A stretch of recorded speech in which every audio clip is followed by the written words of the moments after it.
दोस्तों, हम सभी ने अपने स्कूल के दिनों में सेकेंड वर्ल्ड वॉर के बारे में ज़रूर कुछ ना कुछ पढ़ा ही होगा।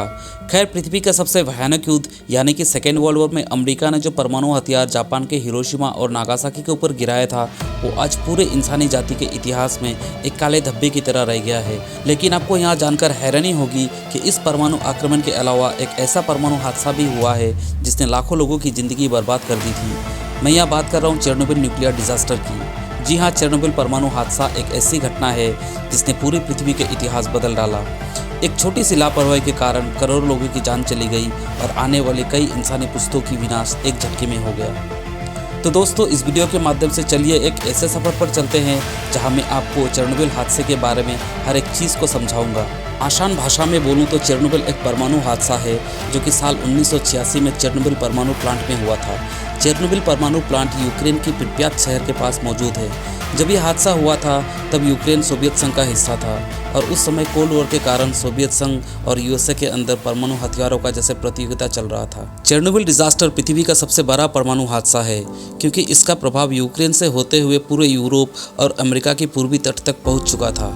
इस हादसे के कारण सबसे ज़्यादा क्षति बेलारूस का हुआ था क्योंकि हादसे में निकले 60% रेडियोएक्टिव पदार्थ उड़कर बेलारूस के अंदर ही गिरा था, जो कि काफ़ी ज़्यादा खतरनाक था। इसी कारण से हादसे के 10 घंटे के अंदर ही अंदर 3,60,000 लोगों को सुरक्षित जगह पर विस्थापित किया गया।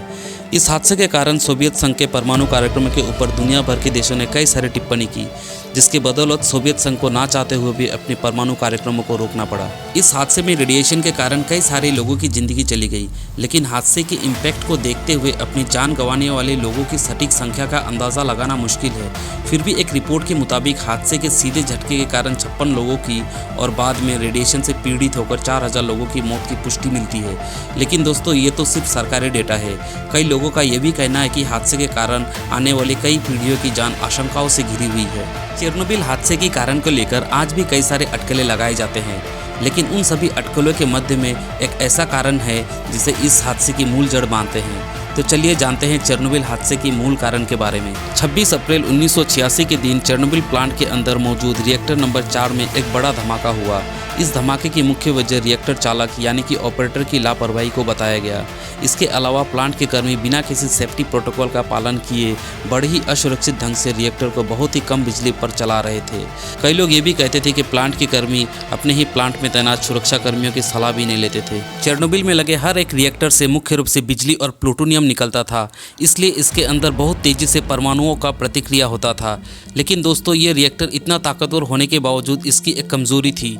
ये रिएक्टर कम ऊर्जा में सही तरीके से काम नहीं कर पाता था, इसलिए इसको कम ऊर्जा में चलाना खतरे से बिल्कुल भी खाली नहीं था। रिएक्टर के अंदर होने वाले न्यूक्लियर रिएक्शन रिएक्टर को बहुत ही कम समय में बहुत ज़्यादा गर्म कर देते थे, इसलिए रिएक्टर को हमेशा ठंडा रखने के लिए ठंडे पानी का इस्तेमाल किया जाता था।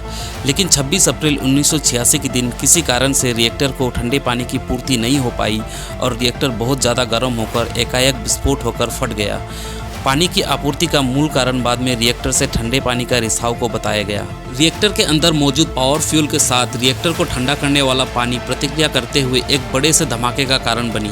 चेरनोबिल के अंदर बाकी बचे रिएक्टर 2 को साल 1991 में बंद करा दिया गया था। इसके अलावा रिएक्टर नंबर 1 को 1996 में और रिएक्टर नंबर 3 को साल 2000 में बंद करवा दिया गया था। हादसे के 35 साल बाद भी चेरनोबिल की मिट्टी, पेड़ पौधे तथा इसके आसपास मौजूद हर एक चीज़ रेडियोएक्टिविटी के कारण बहुत ही ज़्यादा खतरनाक है। सोवियत सरकार ने हादसे को देखते हुए रिएक्टर के आसपास सीमेंट से एक बड़ा दीवार बना दिया था, जिससे रेडिएशन और ज़्यादा ना फैले। हालांकि सटीक रूप से चेरनोबिल कब तक सुरक्षित होगा ये तो कह पाना मुश्किल है, लेकिन कई सारे वैज्ञानिकों के अनुसार यह 20 साल से लेकर कई सौ वर्षों तक रहने लायक सुरक्षित नहीं है। वैसे तो चेरनोबिल हादसा विज्ञान के क्षेत्र में एक बहुत ही बड़ी घटना है, क्योंकि इस हादसे की वजह से दुनिया में मौजूद बाकी सारे न्यूक्लियर रिएक्टरों की सुरक्षा और तकनीक को सुरक्षा के नज़रिए से काफ़ी ज़्यादा उन्नत किया गया। तो चलिए अब कुछ ऐसे बातों को जानते हैं जिसे सुनकर आप भी सोच में पड़ जाएंगे कि आखिर ऐसा भी हो सकता है क्या। कई सारे लोगों की यह गलत धारणा है कि चेरनोबिल के धमाके से बहुत ज़्यादा लोगों की जान गई थी, परंतु मैं आपको बता दूं सिर्फ धमाके से 56 लोगों की जान गई थी, लेकिन धमाके के बाद लगातार फैलता हुआ रेडियोएक्टिव पदार्थ वायुमंडल को काफ़ी ज़्यादा प्रदूषित कर दिया था, जिससे कई हजार लोगों की जान चली गई। अगर मैं चेरनोबिल को एक बीहड़ इलाका कहूँ तो ये गलत नहीं होगा। हालांकि जब भी आप चेरनोबिल के रिएक्टर को टीवी या कहीं दूसरे जगह देखते हैं तो वहाँ हमेशा आपको एक वीरान पड़ा शहर देखने को मिलेगा। ये वीरान पड़ा शहर चेरनोबिल नहीं बल्कि प्रिप्यात शहर है। खैर, चेरनोबिल शहर रिएक्टर से 10 किलोमीटर दूर होने के कारण यहाँ एक कुछ घर में आपको लोग दिखने को मिलेंगे, परंतु वहाँ पर भी लोग सिर्फ कुछ समय के लिए ही अस्थायी रूप से रहते हैं। आखिर कैसे कोई इतनी खतरनाक जगह पर घूमने के लिए जा सकता है? परंतु मैं आपको बता दूं कि दुनिया में ऐसे कई लोग मौजूद हैं जिन्हें नई नई जगहों पर जाकर उस जगह के बारे में जानना पसंद है। इसी कारण से अगर कोई भी व्यक्ति चेरनोबिल पर घूमना चाहे तो वो घूम सकता है। हालांकि इसके लिए आपको इजाज़त व कुछ नियमों का पालन करना पड़ेगा, क्योंकि रेडिएशन एक ऐसा खतरा है जिसे आप देख, चख और सुन नहीं सकते। इसलिए अगर आप कभी भविष्य में चेरनोबिल घूमने जाएं तो हमेशा सुरक्षा का ध्यान रखें। आई होप आपको ये वीडियो पसंद आया होगा। अगर वीडियो पसंद आया है तो लाइक, कमेंट और अपने दोस्तों के साथ शेयर जरूर करें। और अगर अभी तक आपने चैनल सब्सक्राइब नहीं किया है तो जल्दी से सब्सक्राइब करके उस बेल आइकन को प्रेस कर दें ताकि फ्यूचर में ऐसे ही इंटरेस्टिंग वीडियो मिस ना करें।